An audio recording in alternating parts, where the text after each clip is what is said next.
Hello my fellow gamers and welcome once again to Perafilozof.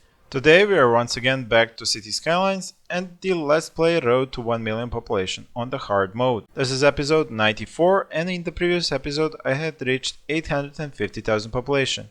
In that episode I asked you to give me some new names for districts and you did supply them, and I'm going to use some of those names in the 2 new districts that I'm gonna be making in this episode. Now something that I haven't shown you for a while is how I actually make my new districts and how I implement my road design.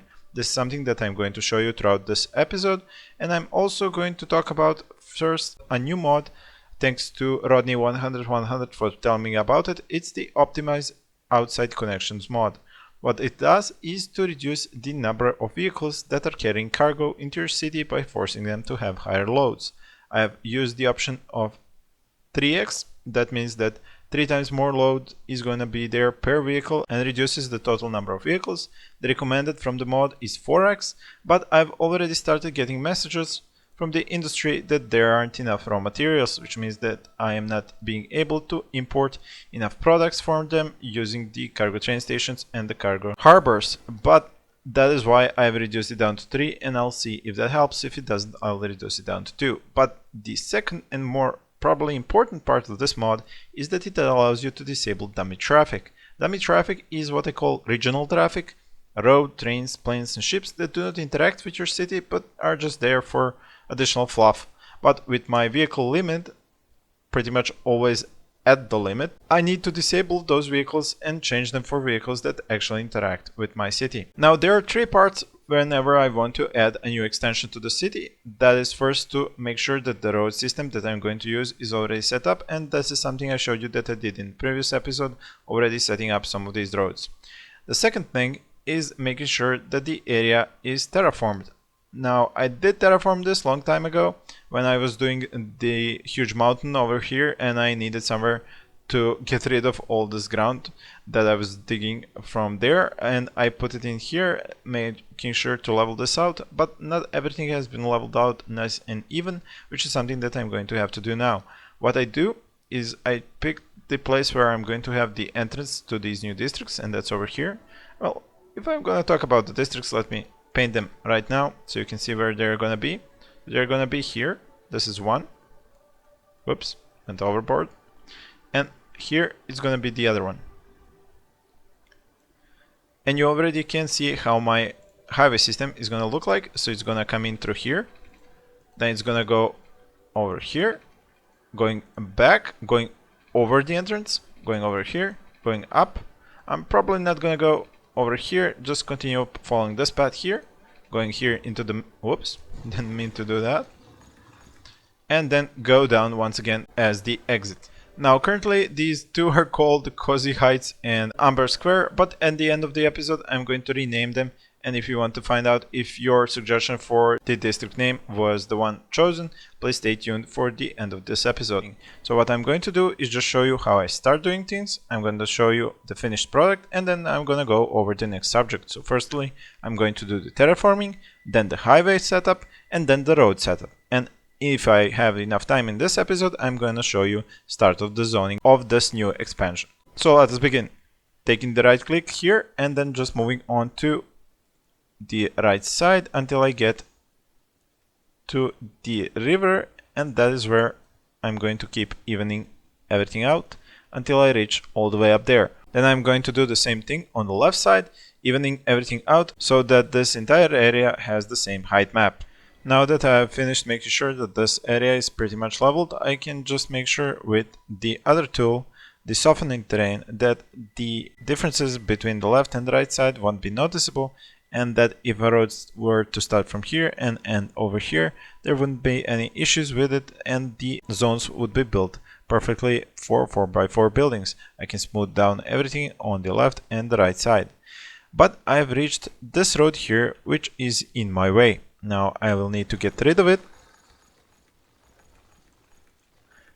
I will also need to get rid of this area here because it takes too much space, and go with a tunnel in order to make sure to save up the space.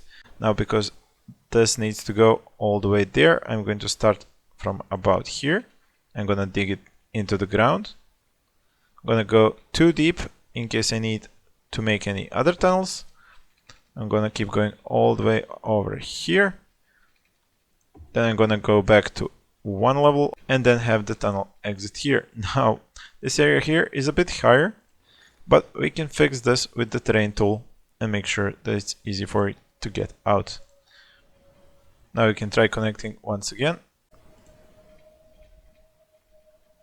And you can see that the tunnel has been successfully made.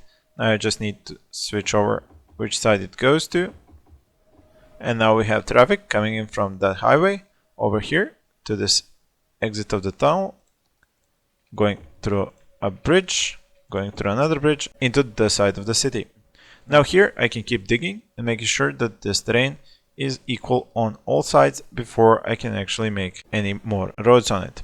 Now I am full of soil, but what I'm doing and how I'm spending this soil is over here. Since I've lowered the height map here, I need to raise the height map here and get rid of all of this soil. So what I'm doing is choosing this part here. The highways are already raised so that the difference between the lower and the higher part here won't matter, because there is going to be enough space below the highway for the roads to go up. Now I just dump all the soil here, making sure that this area is flat as well, just a bit higher than this one over here. And now I can continue over here, but I will have to do the same that I did for the road for the trains. I'm going to take out this area as well and then rebuild it as a tunnel. But I'm also going to need a train station that's going to be over here. So that means that I will need to have a tunnel that's going to branch off. So if I start off from here, I will need to first go into a tunnel mode as soon as possible to not waste too much space. And then once I get up to like about here, I will need to branch out. One branch is going to turn and go over here. And the other branch is going to go from here all the way to that bridge, but it needs to go like a tunnel. So it will go like this until it hits the bridge, or it goes from a tunnel into a bridge. There we go. Looks awesome. I may redo this once I level out the terrain once again, but that is how it's going to function. Now I can keep doing the landscaping of this area and making sure that everything is nice and level for the highways to be placed. So this is the product of some nice landscaping. I made sure that this area is nice and flat, and I've managed to dig into the ground the railway system and the road that was taking the traffic from the highway over here to the left side. Now I know you probably noticed over here that all of these trucks were using the same left lane. It's because I was rebuilding this part here and didn't use the traffic manager on it. They were still able to use the lane 1 to go forward and to turn. Now with this disabled, they will use the lane 1 only to turn. They can use the lane 2 to go onto lane 3 and lane 1 to go to lane 2, but they cannot use lanes 2 and 3 to go to the left side, only the lane 1. This means that they are now going to be forced to use these other lanes for travel onwards, and only the left lane if they want to turn. And with the traffic manager set to automatically force vehicles to use the new rules, you can see them now changing lanes depending on which side they actually want to go. So if they wanted to go forward, they'll use the second or third lane. If they wanted to turn, they will use the left lane. Now with that out of the way, I can tell you that now I am able to start building the highway system, and I've already shown you how it is going to look like, so I'm just gonna go and build it and show you the finished product. Now here you can see the rough layout of this highway design and the road design. The roads are going to go from bottom to up, and the zones are going to be made in this fashion. Now there have to be roads that are going to be highway off-ramps going from the left side to the right side, and here from the left to the right side. Now you can follow the road as it goes up through here, turns about, goes over here, and continues to do another loop until it comes out here. Now for the traffic to actually get to here, we have to connect this part here. I'm actually gonna have to do this manually without the snapping tool because of how this is set up. And now this highway needs to go down here, but it cannot because of this road here. Now this is why I'm going to delete this part, go back a little bit, and then go down into the land level from here it goes all the way down here, and this is where it connects to the other part of the city that's going to be built later. Same thing goes for this part. It has to go down to the ground level and then keep going straight over here. The railway system will also be connecting down there, so we just need to drop it down to the ground level, just like the highways, and continue with it all the way through here. Now the important part is how to actually connect all of these highways, because we have the inner highway, we have the two main regional highways, and then we are going to have another fourth highway here for this part of the city. The important thing is that the traffic coming in from the regional highway, that is the one over here, has the ability to go onto the road that brings the traffic into the city, and that is this one. Just now it needs to be fixed.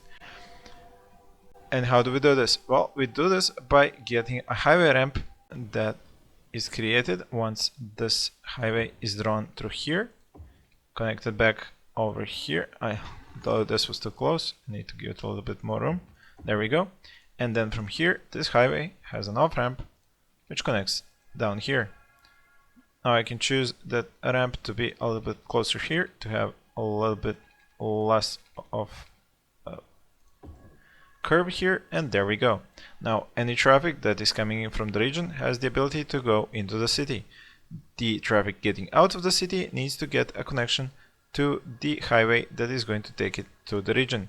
That means that this one goes up here, goes above, goes down, and then continues over here. And this is where the highway ramp goes into this part. Now, because of the erased highway ramp here, this one needs to be deleted and erased also, so that it can actually go above this area, like so. And now I just need to fix the arrows to go in the proper direction.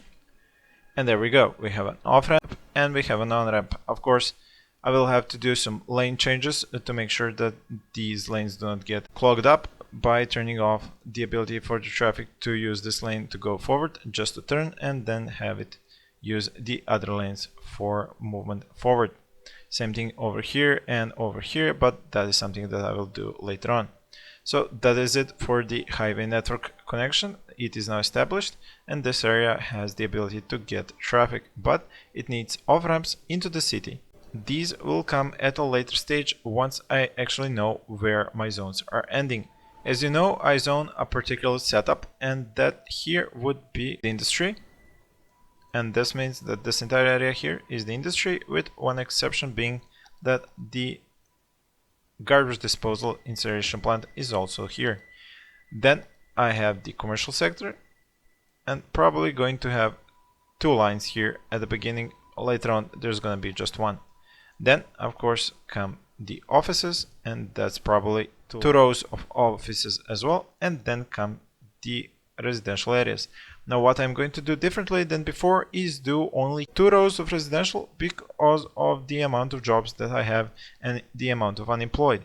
Because of the way I zoned before, with 3 rows of residential, I was getting the problem of not having enough jobs for all of these people. So now I'm going to zone only 2 rows, and there should have all the jobs necessary inside of their areas without me needing to build office areas like here in this district to make sure to have more jobs and to have the residential demand. Now once I know where this part ends, I do need to get some more offices because I don't like the roads and the off-ramps to be where the residential zones are.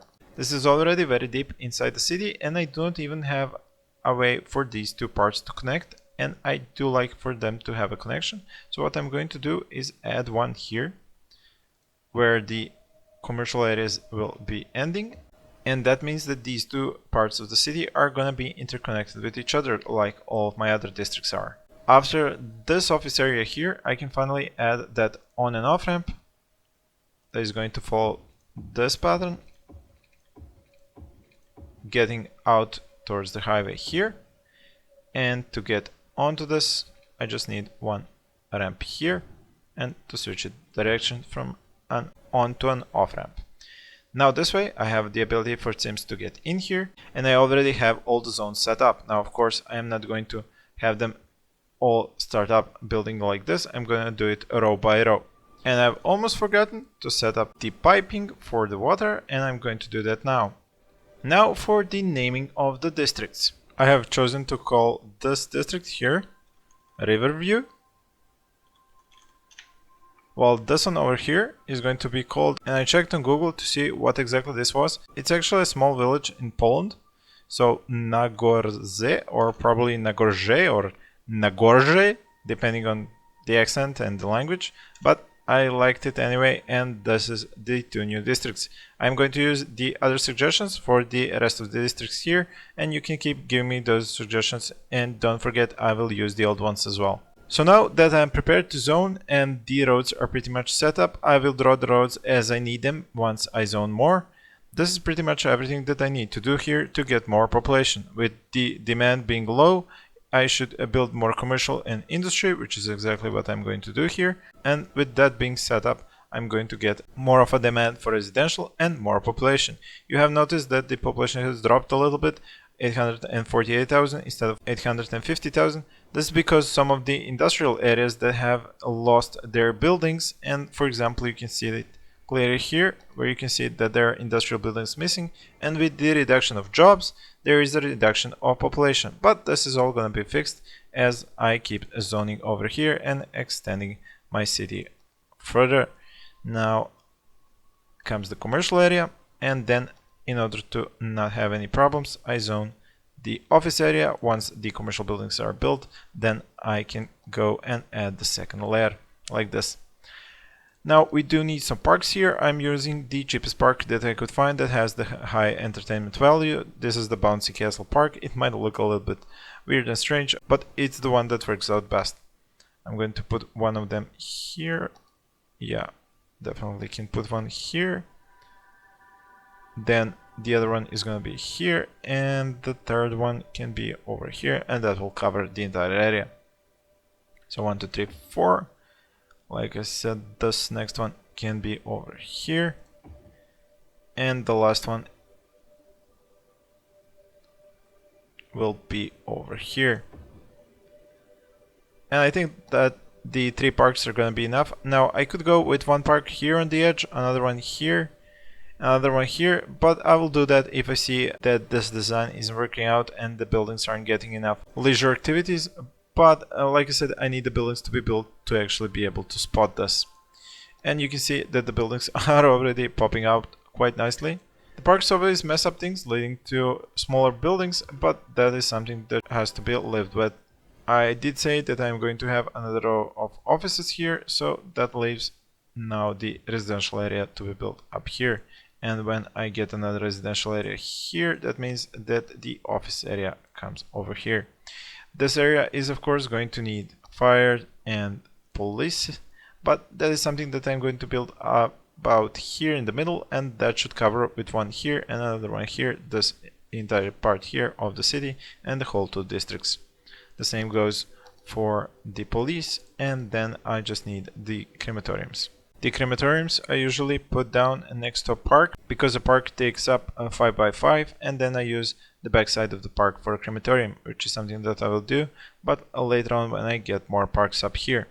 Now the power might be a problem because there is no generation here, but I think I can get a power line from either up here or just across the river. We'll see if this works out. There we go. Although this area doesn't have any power, but I think it will connect very soon, as these buildings will build up quite fast as the demand for commercial is good, and it is used easily to connect to areas that are without power. As soon as one more building here and one more building here gets built up, I'm gonna get more power for this area, and I think this is about to happen now. Yeah, there we go, powered up. And you can see that the residential buildings as well as the offices are already going up, which means that I have a good mix of jobs and residential demand. Well, that'll be all for this episode. I'm going to leave you with the shot of the newest district. Thank you all for watching, and please stay tuned for more videos.